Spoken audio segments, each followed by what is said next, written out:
আমি একটা গল্প বলবো, সেটাও হচ্ছে ভূতের গল্প। একটা ছেলে ছিল, সে আমাদের মতো নেই যে এই দুটা ওর বাড়ির সঙ্গে যেটা আছে না, সেই গ্রামের সঙ্গে থাকতো, বুঝেছো? এই গ্রামের সঙ্গে থাকতো। তারপর ওর রাত্রির বেলায় ওদের বাড়িতে একটা লোক ছিল, যার বাড়ি সে তার গল্প বলছি। ওই বাড়িতে সিসিটিভি ক্যামেরা লাগানো ছিল। সিসিটিভি ক্যামেরায় একটা ভূত ধরা পড়েছে, সেটা আজকে আমরা বলবো। চলো বলি। একটা ছেলে ছিল যে গ্রামে একদিন রাত্রিবেলা ঘুমাচ্ছিল। তখন গভীর অন্ধকার, সব অন্ধকার ছিল, কিচ্ছু দেখা যাচ্ছিল না। তখন সবাই গভীর মতন ঘুমিয়ে যাচ্ছিল। যত রাতটা গভীর তত গভীর ওদের ঘুম।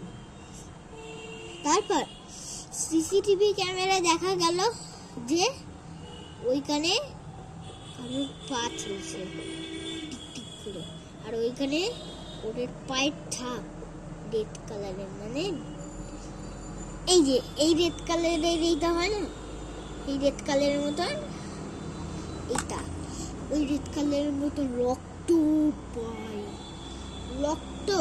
ওই রক্তটা বাড়িতে যাচ্ছিল একটা প্ল্যান, মানে একটা বাড়িতে, যেই বাড়িতে একটা গ্রাম ছিল, যেমন এই ভাঙা বাড়িতে, যেমন এই জঙ্গলের বাড়িতে, ওই যে দেখাচ্ছি জঙ্গলের বাড়িতে যেমন সেরকম জঙ্গলের বাড়িতে ওই ভূতটা গেছিল। ভূতটা যাওয়ার পর জঙ্গলের বাড়িতে যে থাকতো তাকে খতম করে দিল সিসিটিভি। তারপর ওই লোকটা যখনই সকাল হলো তখন সিসিটিভি ক্যামেরা চেক করলো যে রাত্রিরে কি হয়েছে। তখন যে দেখলো যে কারোর পায়ের ছাপ। তারপর বাইরে বেরোলো, দেখলো যে সবার পায়ের ছাপ আছে, মানে আমার যে পা আছে না, এই পায়ের ছাপ, এই পায়ের ছাপটা দেখা গেছে। পায়ের ছাপটা দেখার পর ওর পায়ের ছাপটা চেকিং করতে করতে এই নোংরা ঘরটা মধ্যে চলে যায়। তারপর দেখলো যে ওইখানে কেউ নেই। তারপর দেখলো যে ওইখানে মানুষের কঙ্কাল, রক্ত, চিকেন মানুষের যেমন, আর গালটা দেখতে হচ্ছে ছোট নরম, আর এই যে চিকেন, যেমন এই যে এখানে যেমন চিকেন থাকে না, ওই চিকেনগুলো দেখা গেছিল। তারপর পুটুরের যেই বড় বড় নখ হয় সেইগুলো দেখা গেছিল রেড। তারপর যখন যে পুলিশের কাছ থেকে ওই সিসিটিভি ক্যামেরা চেক করা হলো, তখন পুলিশরাও ভয় পেয়ে গেল। আস্তে আস্তে রাত্রির বেলা আস্তে আস্তে গ্রাম শেষ হয়ে যাচ্ছিল, গ্রাম আস্তে আস্তে খতম হয়ে যাচ্ছিল। খতম হয়ে যাওয়ার পর লাস্টে আসলো ওই ছেলেটার বাড়ি, যেই ছেলেটা মানে টাকা ভদ্র করা। ও আসছিল, দিয়ে ভুল করে ওই কাজটা ভেঙে গিয়ে ভূতকে দেখা গেল মোবাইলে গোস্ট দিয়ে একটা ছিল, এখান দিয়ে ভূতের সঙ্গে লড়াই করলাম। ভূতের সঙ্গে লড়াই কে করতে পারে? এখান দিয়ে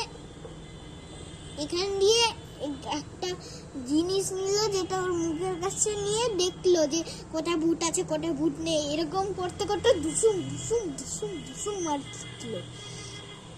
মারার পর ও ভূতটা মরে গেল। ওদের মা বাবা ছিল, তারাও মরে গেছিল। তারপর ওর ছেলেটা নিজের ঘর ভেঙে বেচে দিল, টাকা হলো। তারপর ঘর বানালো, ভিলেজ করলো, অনেক টাকা কামালো। তারপর হয়ে গেল আমির।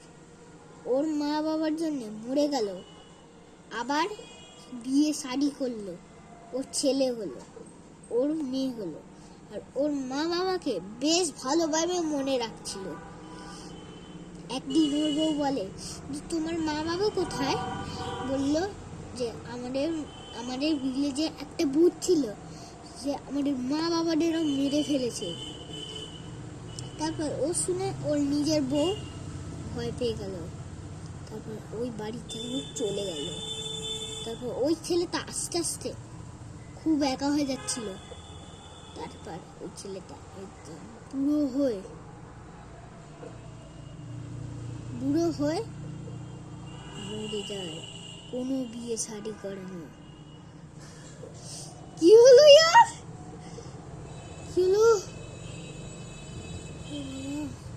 আরে বাবা, লাইট কি করে জ্বললো ভাই?